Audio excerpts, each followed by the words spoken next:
I want to thank everybody for coming today to the first Tuesday at the Metro Archives. If you're watching from home, I appreciate that very much. Let me do a little housekeeping and then I'll turn it over to our speaker for today. You know, first Tuesday in July we don't do meet in July, so don't worry about that. August 2nd, we'll have Ridley Wills. He's a local historian and author, and he will come and speak on, he hadn't quite decided. He's got one book out already on Nashville pikes, and he's doing another one on, I think it's Hillsborough and Franklin pikes. So as I get closer to it, I'll pin him down on something. But he will talk about the history of some of the roads around here, or the pikes, I should say. September the 6th, one thing I really like to do is have people do first person, do a character from the past. And you got to vet that a little bit to get really good ones. And we've got a guy coming that's going to do Andrew Johnson. He was president. He was a military governor of Tennessee. And Tom is going to come and do Just Call Me Andy. It's sort of a reflective on Andrew Johnson and his life and how he got to be the president and all that. And he will come and do it in costume, first person. So I'm looking forward to that. October the 4th, we'll have Tom Vikstrom. He'll come and talk about the Hermitage Hotel here in town. November the 1st, Ralkin Wagner will be here. He's going to talk about the Nashville streetcars and the interurban railway. And then December 6th, we have another fellow that's going to come and do Andrew Jackson. So he will come and present himself as Andrew Jackson. So he'll be in costume and can talk to you about Andrew Jackson's life. So that's the lineup to the end of the year, and I will put something out as time goes along so y'all will know. It's also on our website, Metro Archives website, so go there and take a look. Today I want to present Sonia Allman. She's with Metro Water Services, and she's going to talk to y'all a little bit about Metro Water. Thank you. Thank you so much, Ken. Again, I'm Sonia Allman. I am the Manager of Strategic Communications for Metro Water Services. I've been in this role since 2002, so I had the privilege of doing a historical event here at the archives not too long ago, and that gave me the opportunity to do a lot of research into the history of Nashville, the history of Metro Water Services in particular. And so it was quite interesting, and I always love the opportunity to show the history and where we came from. However, as my role at Metro Water Services, I think it's also very important that we talk about the now, and we understand how our water is made and how our wastewater is treated, and the things that we're dealing with in today's world when it comes to water and wastewater treatment and our infrastructure. So we're going to talk a little bit about the then and the now. Of course, most of you know that 1779 is when James Robertson formed the first permanent settlement in Nashville. So that is basically when Nashville was born. We had our first municipally owned waterworks in 1833. They actually used some bonds, and that waterworks was essentially a pump that took water up to a reservoir. It was at the site of the rolling mill. I'm sorry, let me back up. 1826 was the first supply. That was just a pump and a reservoir. And it basically was not used for water. That was for firefighting purposes. So they had it in the public square. They just had a reservoir full of water that people could come, and they had the bucket brigade to essentially fight fires. If you think at the time, everybody was using candles and lanterns, lots of fires in wooden homes. So the water supply was only for firefighting purposes. Then in 1833, we had a municipally owned. It actually had a pump and a reservoir at the current Rolling Mill Hill site. It was the old General Hospital site. It was a big hill, so they were able to let the water flow downhill through gravity to the few homes that were connected. Still, very much of that water was used for firefighting purposes. And what most people don't understand is that is where the term fire plug came from. The old wooden mains, I was just speaking to a gentleman about this, they were made out of locust wood. So they would take locust wood, they would drill a hole through the center. Many times they would wrap it in metal to keep it from splitting, and that was the wooden water mains, what the water flowed through. So when the firefighters needed water at any particular location, they would drill into that wooden pipe to access the water, And then when they were finished using the water, they would put a plug in there. So terms of fire plugs, which we now call fire hydrants, came from that. However, that water was not cleaned. It was river water pulled from the Cumberland River, put into a reservoir to use for firefighting purposes. Some of the more wealthy people were able to get it to their homes to use it for domestic purposes as well, but it was river water. At the time, our river was used for lots of transportation. If you think about some of the things along the river back then, we had meatpacking plants. So the river was not exactly the cleanest thing. And then in 1866, over 800 people died in Nashville due to Asiatic cholera. That is really when they started thinking, we need to clean our water. We need to think of a way to treat our waste, get it out of the streets. We need to find a way to clean our water. And they built a filtering gallery in 1877. That filtering gallery was in the river near our current Omohundro water treatment plant. It basically was gravel and rocks, and they would pull the river water through that cage of gravel and rocks to the reservoir. So they were basically using nature's method of filtering water just through a natural substrate. That worked for a while. However, as it would become overburdened with the silt and the dirt from the river, it wasn't quite as effective. And in 1889, they completed the George Ryer pumping station and the 8th Avenue Reservoir. Clearly, the 8th Avenue Reservoir is that huge reservoir on 8th Avenue. The George Ryer pumping station is the pumping station that is now part of the Omohundro water treatment plant. So that pumping station was a much larger pumping station. It was right there by the filter, so they could pull that water through. They pumped it to the 8th Avenue Reservoir, which held 51 million gallons. So it was split in two sides, 25.5 million gallons on each side. They would let that somewhat filtered river water come into one side and settle. And then the settled water was taken over to the other side, and that's what was used for drinking water. In 1908 is when they began chemical treatment of water. And that was essentially the use of lime. They would put lime in this 8th Avenue Reservoir, which is just an open top reservoir, and they would use paddle boats to paddle around the reservoir to mix that lime in. So that was the only disinfection of the water other than the settling and the small amount of filtration in 1908. 1912, a huge historic event in Nashville, part of the 8th Avenue Reservoir broke away. It flooded the entire fairgrounds area. We were very fortunate at that point, no one lost their lives. There was lots of property damage. We were actually able, in doing the exhibit, the history exhibit at the library, to find some of the old books and documentation of what people had lost, and it was chicken coops and clothing and carriages, that type of thing, but we were very fortunate that no lives were lost in that. Still today, on the 8th Avenue Reservoir, it has been rebuilt. It is still in service, but you can actually see the difference in the rock where that reservoir broke away and had to be repaired. In 1929, they put the first filtration plant into service. That filtration plant is there at the Omohundro complex. It is still in service today.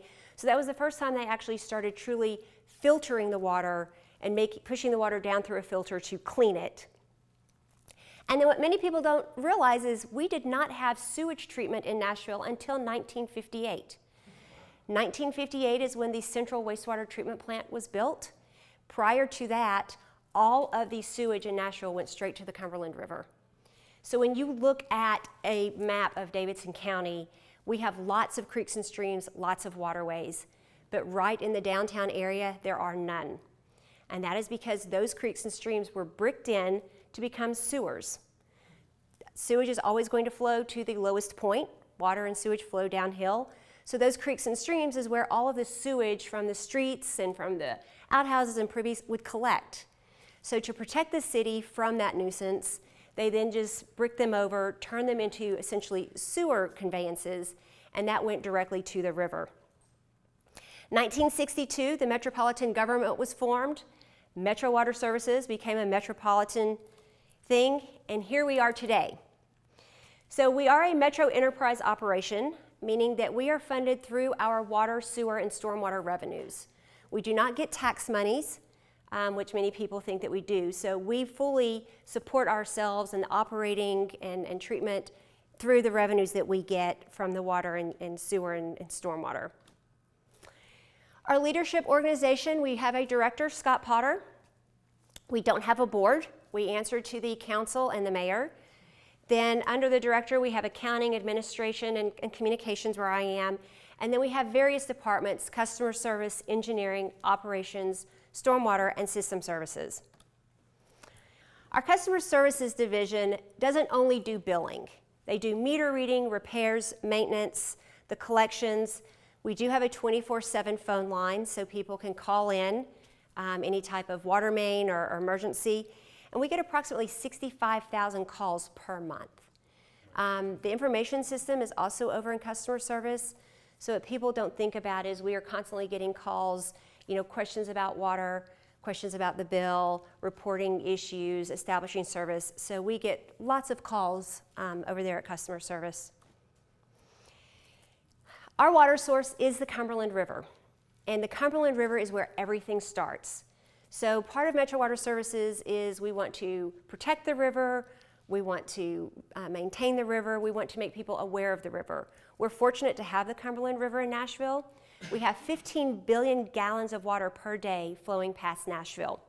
So that's about 7.5 gallons per second.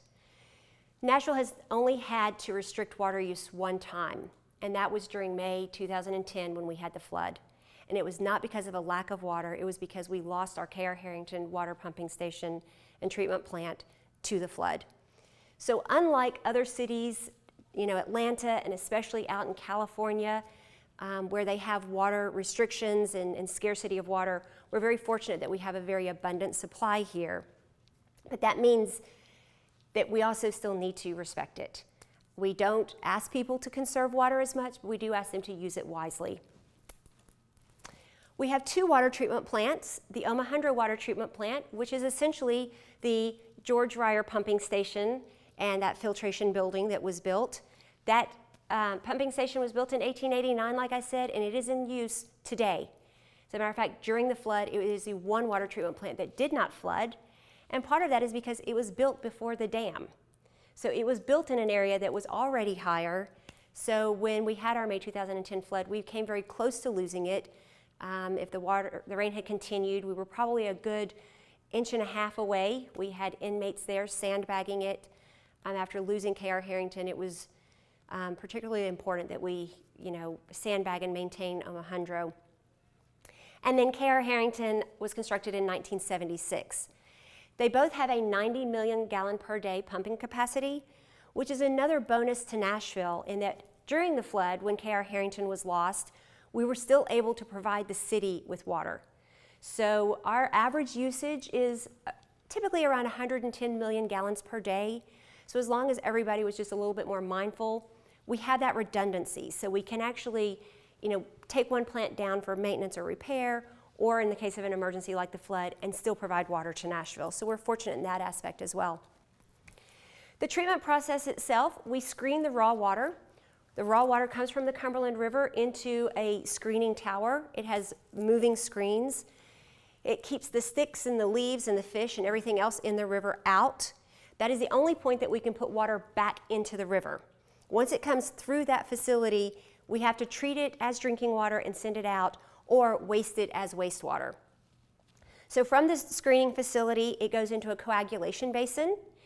We actually add alum. Yes, the same stuff that you use to make pickles and that type of thing. We use alum to help the smaller particles in the water come together, and then it can then settle out, and that's flocculation. So we get some of those larger particles, smaller particles. If you've ever held water up from a creek or stream into light, it looks like dust in the water, and those will never settle out on their own. So that's what the coagulation, flocculation process helps with. It then goes down into the sedimentation basins, where we allow additional things to settle out, then into filtration, which is very much like a Brita filter. Our filtration basins look like very large swimming pools. It has large rock, smaller gravel, we have silica sand and anthracite coal, and the water filters down through that. We do actually add a carbon in the summer months to help with taste and odor, which is the exact same thing that they use in Brita filters and fish tank filters. We then disinfect it, fluoridate it, it goes to our lab for sampling, and it goes out into the distribution system. We have almost 3,000 miles of water mains, 2,994 miles of underground water main. And those range from 1 inch up to 60 inch. So very large water mains, and all of those are underground. We have 57 water pumping stations, 42 water storage tanks. And what's pretty amazing is 40% of our infrastructure was built 75 to present. When you look at the age of our infrastructure, when you go back to our history, we've been here a long time, we have a lot of aging infrastructure that's not often thought of because it's not often seen. And the most impressive of all is if you ask people what they pay for a gallon of water that has been pulled from the Cumberland River, treated, tested, delivered to their home without being requested, just automatically there when you need it, you pay 0.0031 cents per gallon. And that is water that you know is safe. It's delivered to you. You don't have to go get it. You don't have to carry it. You don't have to boil it. So 0.0031 cents per gallon is what that service is being provided to you for. But it does require a lot of maintenance as well on those lines and to get that water to those homes. Our System Services Division, they actually restore function to the existing system through flushing for water quality, repairs, replacement. They respond to approximately 465 water main breaks per year. And due to the age of our pipes, that number is increasing every year. Most of those occur during the winter months. Clearly, the temperature of the river, the water temperature coming through, the ground freezing and thawing causes shifts in the ground. So most of our water main breaks occur in the winter, which is unfortunate for our guys working because it's usually in the middle of the night, it's cold, it's messy, and they're there with wet hands and feet making these repairs. We have 8,000 service requests per year. We work about 30,000 work orders per year, and 95% of our work is preventive and scheduled. With that many main breaks, it seems like we are reactive, but we really tried to be as proactive as possible in maintaining the system so that it doesn't break. Here's just a little bit about our water system. We had, in fiscal year 2014, needs to be updated a little bit, we had almost 200,000 customers. 101.2 million gallons per day is what we treated. Maximum demand is 106. Clearly in the summer we have irrigation and car washing and a lot more use. 20,855 fire hydrants. Even though the fire department uses the fire hydrants, Metro Water Services is responsible for the fire hydrants. The water in the fire hydrants is the same water that we drink. So it's all connected to the same system. And then again, our reservoirs. The Consumer Confidence Report was just released. Many of you probably received a postcard in the mail with a link to the website. The Consumer Confidence Report is a report that we are required to do by EPA to let the residents using our water source know more about it. Very few people think when they turn the faucet on, oh, where did this come from? How is it treated? That type of thing. So the CCR, as we call it, tells people more about their water. It talks about all of the things that we sample for and any possible contaminants that are in it. Nashville, again, is very fortunate that through our treatment process, we don't have violations. We have a very safe and healthy water source. And there's lots of things that you can do. We've talked a lot about what Metro Water Services has done. I want to make sure everyone leaves here with some pointers on what they can do. Checking for leaks. Many people don't realize how much water can be wasted even by just a small dripping leak. Don't let water run, take shorter showers. Again, conservation is not something that we're focusing on, but we do want to use our water wisely even though we have an abundant source. And many people, especially right now in the summer months, will see on their water bill sprinkler adjustment. We get calls about that quite a bit saying, what is that adjustment for? Is it actually a fee? It's actually a discount. We give all of our customers an adjustment during the months of April through November when you're filling pools and watering your lawn and washing your car, because that water is not going back into the sewer system. We don't meter the sewers, we meter water. So we assume the amount of water that you use is the amount of water going down the drain and back to our sewage treatment plant. So that's how we calculate the bills. However, in the summer months, when you're irrigating or washing your car, it's clearly not going back into the sewer. So we notice that when customers are using a higher amount of water in the summer, that's most likely what's occurring, and we actually issue a credit. So your winter average plus 30% is all you pay on your sewer. Everything else is taken off to help those customers that are doing that. And again, we want to protect our water. We've heard about a lot of new emerging contaminants, one of them being pharmaceuticals, personal care products, that type of thing. So people don't always think about what to do with unused prescriptions, things that you no longer need. The police department has been very helpful in putting these boxes in the police precincts. You can take unused or unwanted medicines there to safely dispose of it. If you're not able to take it there, you can put it in a Ziploc bag with some like kitty litter or ground coffee, something that makes it messy. Pour it out of the bottle. We don't want it in trash cans where people might want to start rummaging through trash cans to find it. But definitely do not ever, put it in the toilet or pour it down the sink, because that just introduces it into our environment and water source. We have done some sampling. We don't do a broad range of sampling in Nashville because we've not really seen a huge concern. But EPA did sample the effluent, which is the discharge, of 50 large wastewater treatment plants in the U.S., and Nashville was one of them.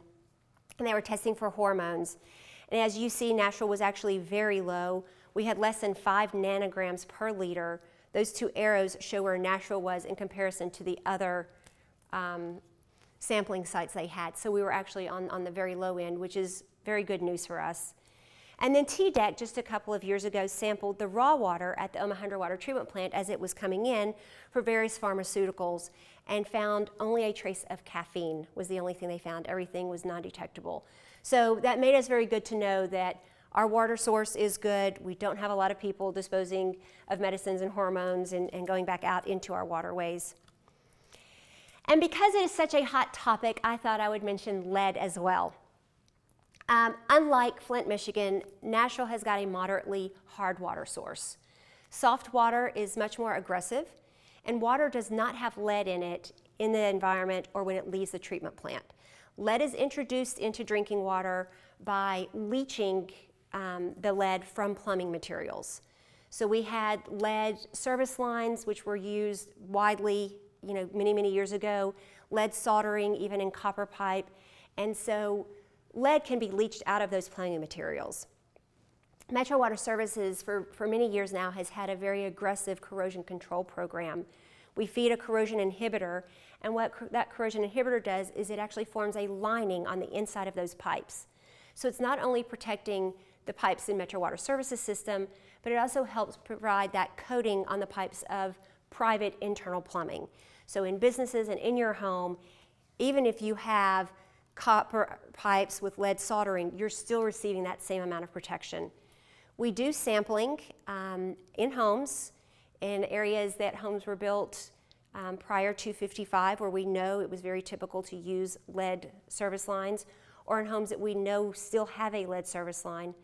We do that sampling in the summer because that's when water temperatures are easier to cause that leaching, and we ask homeowners to take samples for us to do sampling.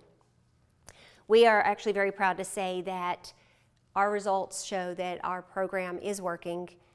We've never met the action level, which is 15 parts per billion, and if you look, we are actually now on a 3-year sampling plan because EPA in the state said, y'all have done such a great job, there's no point in really sampling every year. This year is a sampling year, so we will have new numbers next year. But as you look in 95, those numbers continue to go down. The action level is 15 parts per billion. In 2013, we were at 1.5 part per billion. So that shows that it is working. We don't have a lead issue here in Nashville. So I wanted to throw that out because of Flint, Michigan, which is a very unfortunate situation, and a lot of people have been affected and will continue to be affected by that. On the wastewater side, we actually have 3 wastewater treatment plants and a biosolids facility. The central wastewater treatment plant was constructed, as I said, in 1958. That was our first wastewater treatment plant in Nashville. Prior to that, everything went to the river. It has a capacity of 250 million gallons per day and a wet weather capacity of 330 million gallons per day. That is 330 million gallons of sewage every single day. And that's at one plant. The Dry Creek Wastewater Treatment Plant was constructed in 1961. It is in the Rivergate area off of Myatt Drive. The Whites Creek Wastewater Treatment Plant was constructed in 1975. That is in the Bordeaux area. And then we have our new biosolids facility that takes all of the solids remaining from our wastewater treatment plants and turns it into a reusable fertilizer. The wastewater treatment process is not a chemical process like the water treatment is. It's much more of a biological process.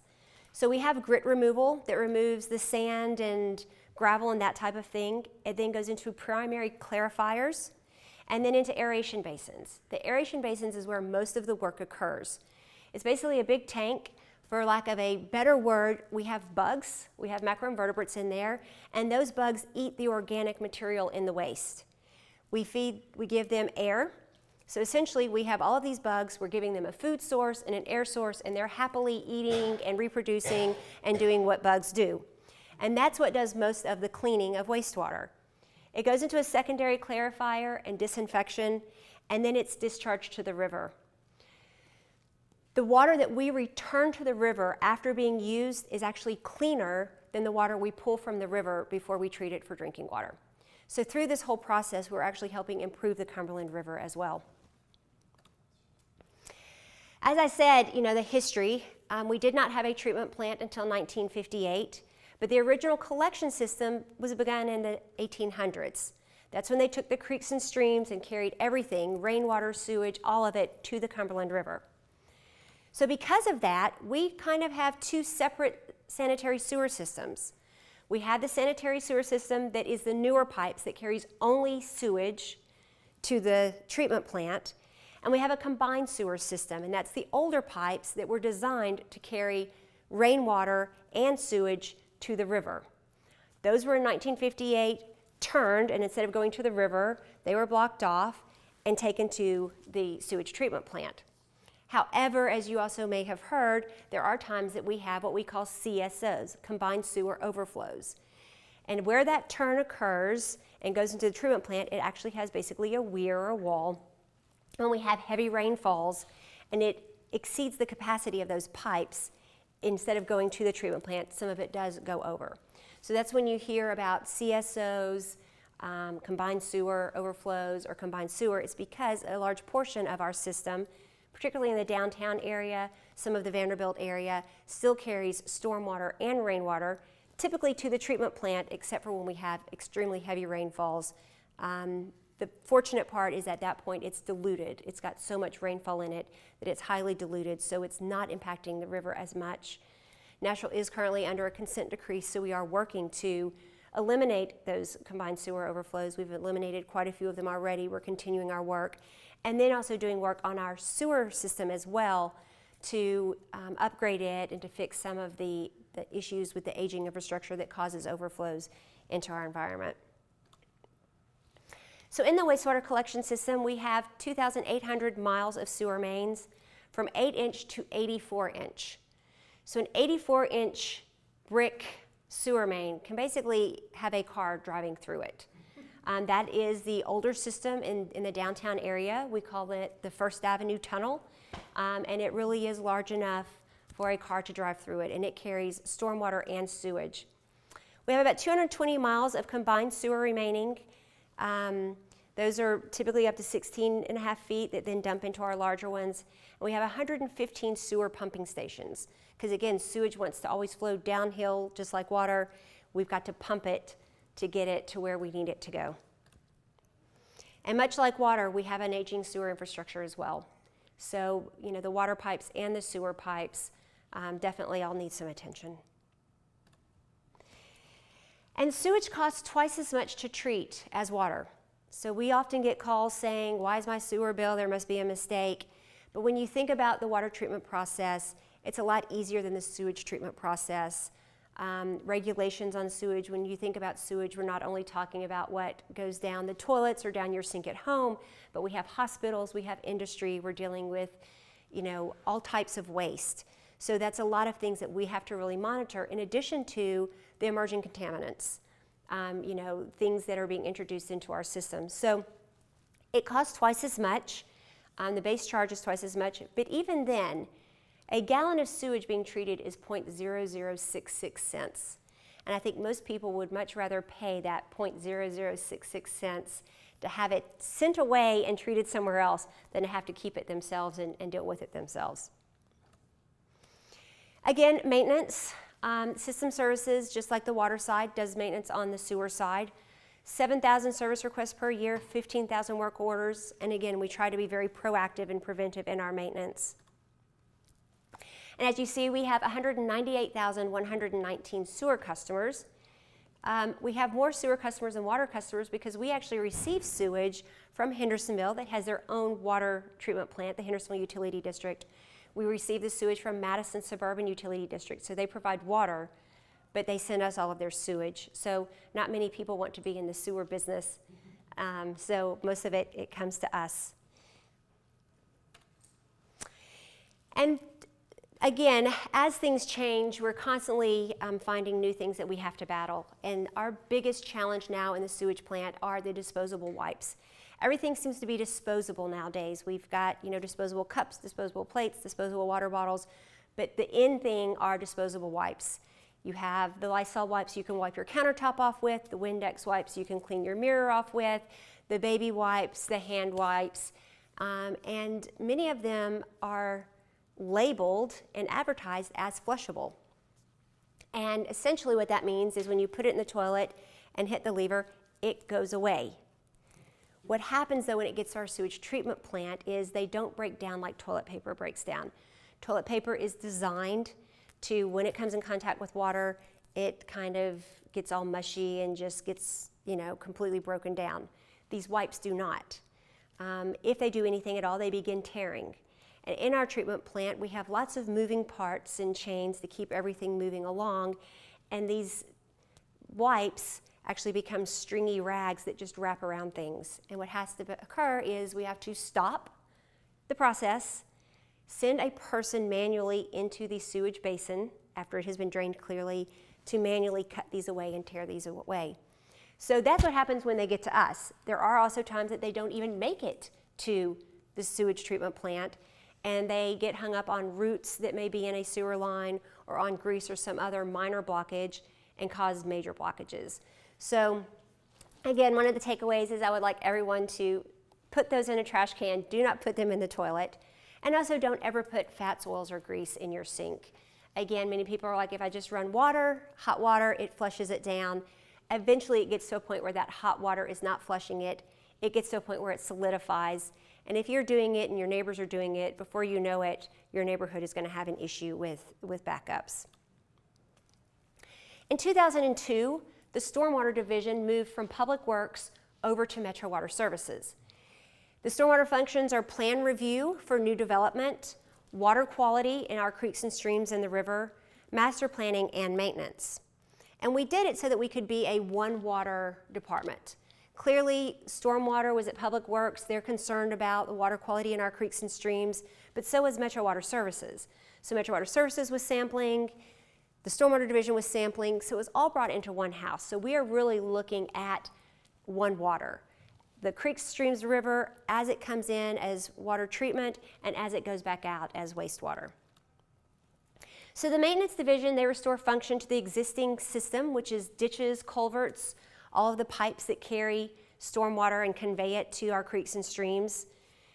The Water Quality oversees illicit discharges. They do macroinvertebrate inspections to determine the water quality of our creeks and streams and viability. The engineering reviews plans and serves the development community to make sure that as people develop, they're not putting more rainwater onto their neighbors or they're not affecting the environment negatively.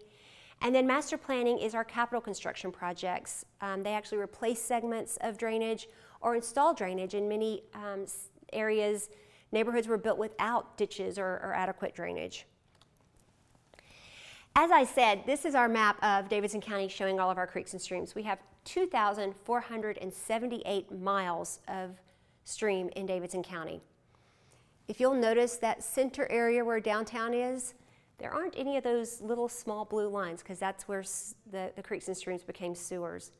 So again, lots of water in Nashville, which makes us very fortunate, but in cases we can have too much water as well. So that's where our stormwater division comes in. The Watershed Management Group, they monitor the health. They try to keep streams off of what's called a 303D list, a list of impaired streams that the state identifies. They are working with businesses to make sure that any discharges they have are safe and allowable. But more importantly, our stormwater maintenance division is probably one of our busiest divisions. 12,705 service requests, 34,178 preventive maintenance hours, and they are redefining ditches. They are actually vacuuming out and cleaning storm drains.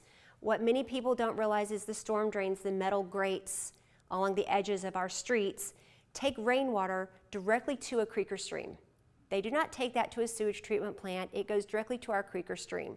So everything that's tossed out of a car, every cigarette butt, every Coke that you pour out onto the ground, eventually gets washed into those storm drains and into our creeks and streams. And very often, large things get washed in there, and it backs up, and then it causes flooding along our streets, especially in intersections. So we do a lot of maintenance such as that, redefining ditches. People put grass clippings or dirt in their ditches. They hate to mow them, but then it backs up, and it can't flow downhill as it's meant to. So we do a lot of work in stormwater conveyances. We also have rain routes. We have crews that their job, when they're not doing everything else, before a rain, when there's rain in the forecast, to go to the areas where we know historically have had problems because the storm drains are blocked up. And they clean them before the rain comes. Because once the rain comes and you have ponding in the intersection, it's very difficult for us to get our equipment out there and to get that material sucked out of the storm drain. So we have routes where we go to these areas and try to get ahead of the rain to make sure that water flows as it should.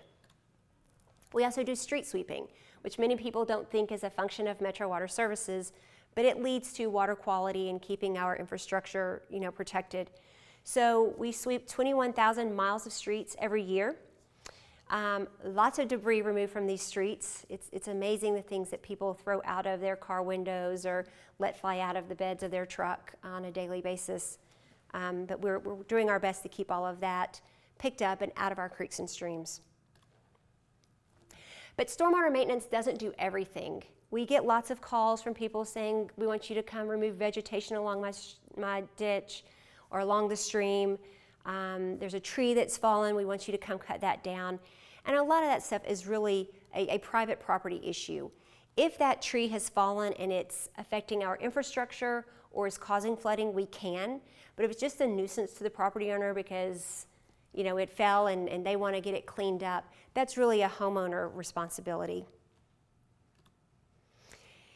And it's also the homeowner responsibility to help us protect the environment. Keeping storm drains clean, scooping dog poop, disposing of brush and leaves and grass clippings properly, putting them in the creek or stream behind your home is not the easiest way to dispose of them and just let them flow downstream.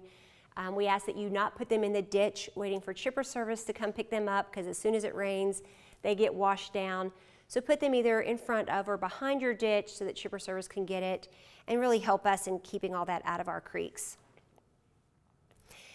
But you also need to protect yourself in addition to the environment. The May 2010 flood opened our eyes to how quickly Nashville can flood. If you think back to the map showing all of our creeks and streams, and the fact that we have such an abundant source of water, that also means that when it rains, that water can come out of the bounds of the creeks and streams. Nashville has historically had very flashy rain events. We don't get the long duration light rains. When it rains here in Nashville, it really, really rains and it comes down hard for about 30, 45 minutes and then stops. Very similar to a kitchen sink, if you turn it on full blast and let it, that drain is not going to be able to handle it. The water's going to start rising in the sink. So our storm drainage system is the same way. It can't always handle 45 minutes of heavy rain all at once. So we have participated in the National Flood Insurance Program for many, many years. And that means every resident of Davidson County can get flood insurance.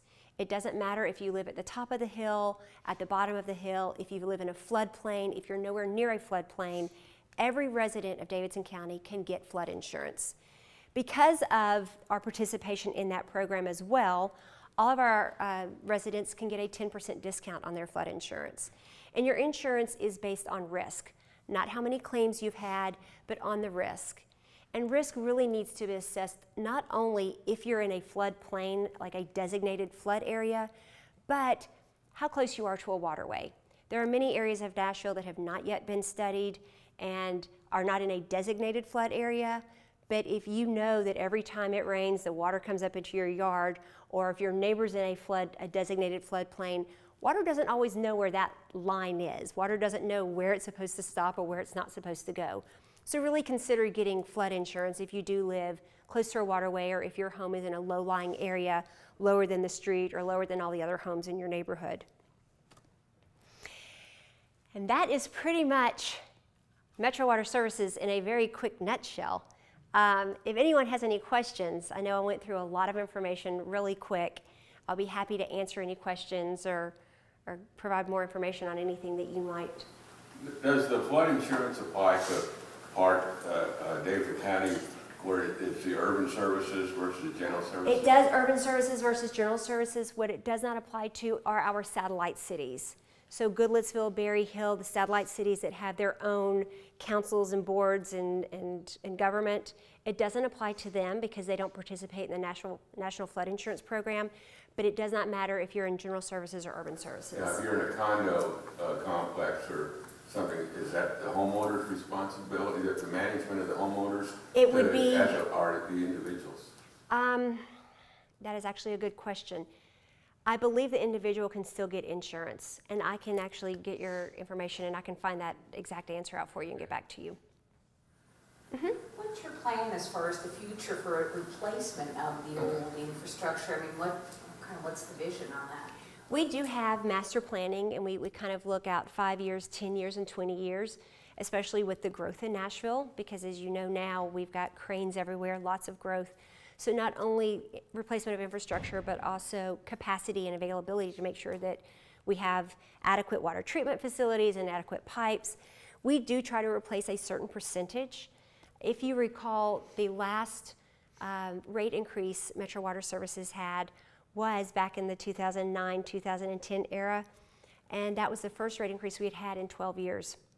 We had an incremental 3-year increase and have not had one since.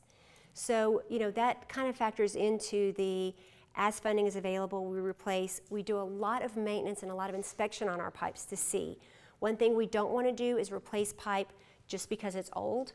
You know, I tell people, you know, my refrigerator's old, but it still works just fine, so I'm not going to replace it just because it's old. So as long as it's functioning, we look at the thickness of our pipes. We look to see how many breaks it's had. If it's a section of pipe that has had multiple main breaks, or the thickness is deteriorating, we put it on the schedule to be replaced. We have some old pipes that have been in the ground for 100 years that are fine, and we have some pipes that have only been in the ground for 40 years that tend to have multiple breaks. So we try to gauge it based on the infrastructure itself, the history of breaks, but we would love to be able to, you know, do more. We have a certain percentage. It was, actually we were trying to do closer to 7%, and that percentage drops as regulations increase, so more money has to go towards sampling and staffing. So that is something that, you know, probably into the future we will be looking at rate increases and other plans and ways to fund that. What is do you feel is your responsibility for work that you do upstream of a private or of a non-metro stormwater retention basin? That is, that you've not taken possession of it. Our responsibility as far as, well, the responsibility with stormwater in general is when you do any work, and that's why we have our development group. You know, any building, any construction, that stormwater that was originally on that property has to remain on that property. So you're not able to take a nice grassy fielded area where the water absorbs into the ground and completely pave it over and build a house so that every drop of water that touches that property now runs off onto someone else. In those cases, they would have to build a detention pond or something to contain the water within their lot.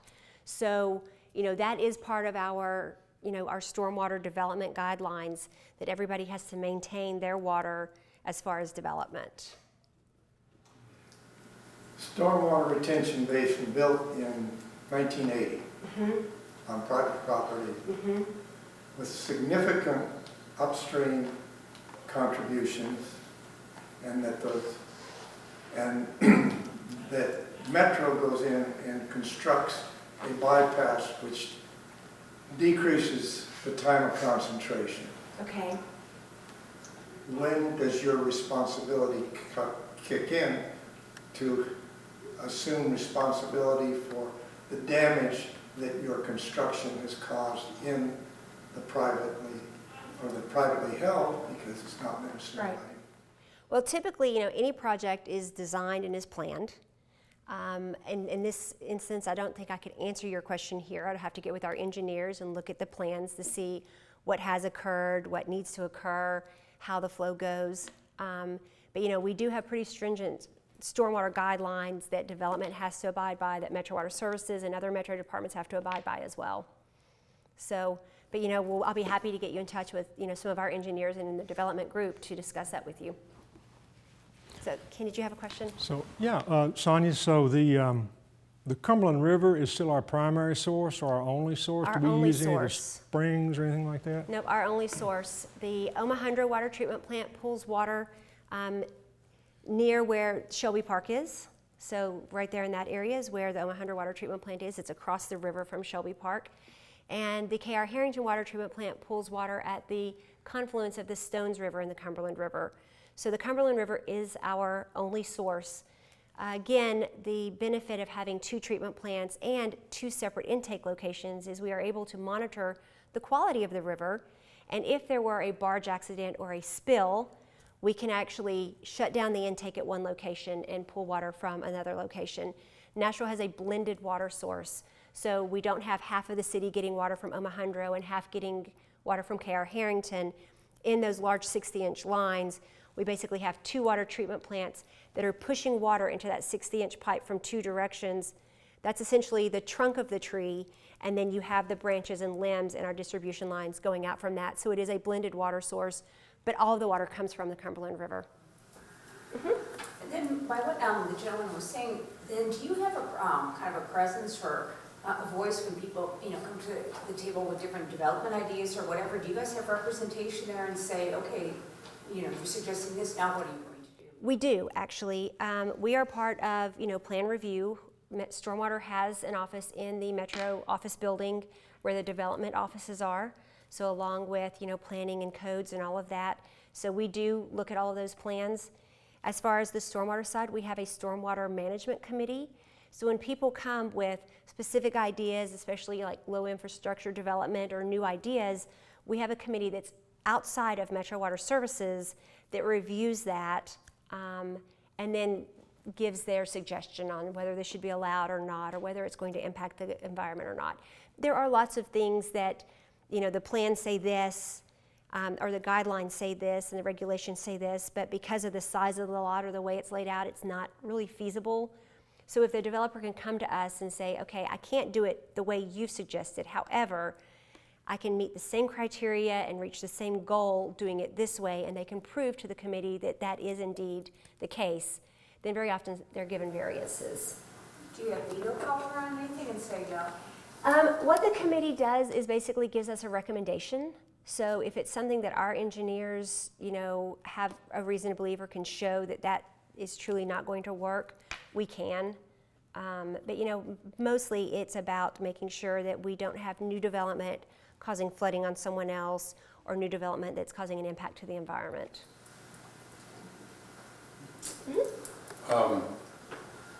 Do you have a working relationship with Harpeth Valley, and how does that, how do y'all work together? Who kind of in an emergency or whatever takes over? We actually, we have emergency connections with multiple utilities, as a matter of fact. During the flood, we did use some of those. We have them with West Wilson, we have them with Harpeth Valley, we have one with Madison Suburban. So we do, so that if they need emergency water, we can send it to them. It's actually a permanent connection that basically stays closed unless it's needed. But in addition to the water source in the emergency, we have really good relationships as far as support. you know, if something is occurring here, actually one of the managers at Harpeth Valley used to work for Metro Water Services. So, you know, we have a phone list and it's like, hey, you know, we found this in the river, or our sampling showed this, be aware. So we do a lot of calling and staying in connection with each other. We also have a really good relationship with a lot of our, you know, environmental groups, the Cumberland River Compact. So we work very closely with them as well. So it's not all a Metro. We work very closely with, you know, nonprofit groups, the other sister utilities. It kind of takes the whole family to keep an eye out and know what's going on and what needs to be done. Have you given this presentation at their River Talks? Not this exact one, but we've done multiple presentations with them. We have. Yeah. Back in the day, in like around the middle 1800s, you know, how did, you know, the city part itself, you know, had some buildings and, Right. you know, a good number of people. Where did they get their drinking water to supply hotels like the Maxwell House and things of that nature? It was actually carried by a wagon. And in the history exhibit, we had some things, and they were paying like 10 cents for a jug of water. So they would, and it was again just river water. It was just, you were benefiting from the delivery of it, not necessarily the fact that it was clean or safe. But they had a wagon that would come through, and it would have like barrels of water, and you would pay, and if you think about 10 cents at that time, I mean, that you were paying more for water then than you are now. But yeah, they would actually deliver it in places in barrels. A lot of it was carried. You know, people would go down to the river and carry their water, because if you necessarily spring water. They did have quite a bit of spring water, and that's, you know, Spring Street. That is why one reason that Nashville was formed here was because there was a very large spring there. The spring stopped due to some development. There was some blasting going on, and the spring stopped flowing, and nobody actually knows what happened to that spring. There was a sulfur spring there at the ballpark, so there were multiple springs, but still I think most people tended to kind of go to the river. I mean, the river was just such an abundant source, and Nashville was built right on the banks of the river. Any other questions? All right, well, thank y'all so much for coming. Feel free to reach out in the future. Well, I want to thank Sonia for coming today, and this will conclude this first Tuesday. Remember, we won't meet in July, but we'll be back in August, so please join us again. Thank you.